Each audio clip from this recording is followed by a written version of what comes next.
Alright everyone, it's time for Occult Literature, video number 288, The Hidden Treasures of the Ancient Qabalah. Link in the description of my edition of this work on Amazon. It is 54 pages, so it's a fairly short read. Although the original work was about 140, remember, margins and double spacing were very common in works of this era. And second and third links are to my books blogs, Blogspot and WordPress. This is a theosophical work. It is loosely based in part on a study of Judaist mysticism. It does mention Qabalah. However, it also talks about the overlap between some principles there in alchemy. It talks about yoga and the yogic tradition. It talks about Jesus and Christian things, reincarnation in the Buddhistic sense.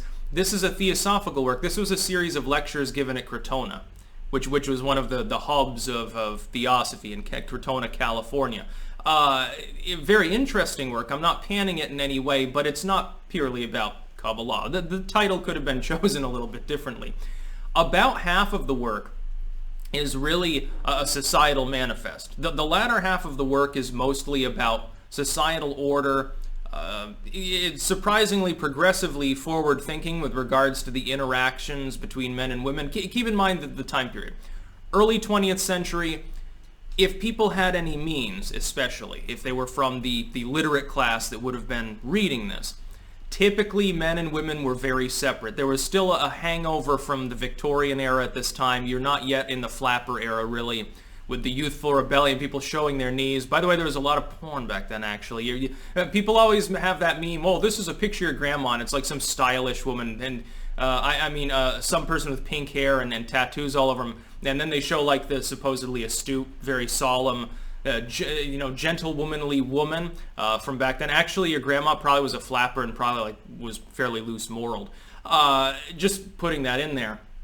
But it talks about the interaction of the sexes, and it basically refers to the more Christianity related topic of agape love, although it doesn't use that terminology, saying that it's a projection of the corruptness of hyper-religious zealots, basically, that they have a problem with men and women interacting because they can't envision men and women interacting in a non-lustful sense because of their own corruption, and so they're projecting, essentially.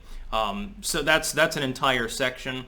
It talks a lot about the yogic side of these various yogic traditions and the ascension through the different types of yoga in order to sort of achieve balance and enlightenment. It talks about David-chan. It talks about, sort of the vaguely Shakespearean inspired elements of theosophical thought with regards to reincarnation, death, and so forth.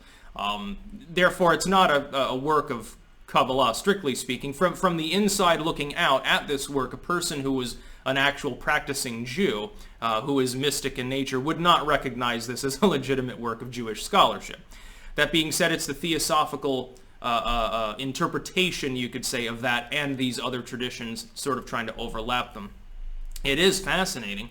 If you're interested in theosophy, you'll definitely enjoy this. If you're more of a purist, orthodox, mystic in the Judeo-Christian perspective, I don't think this is necessarily the work for you. Again, link in the description of my edition of this work on Amazon, second and third links to my books blogs. Now, it is recommended, again, for those of you who are interested in more of the 20th century occult, theosophy, the new thought sort of traditions.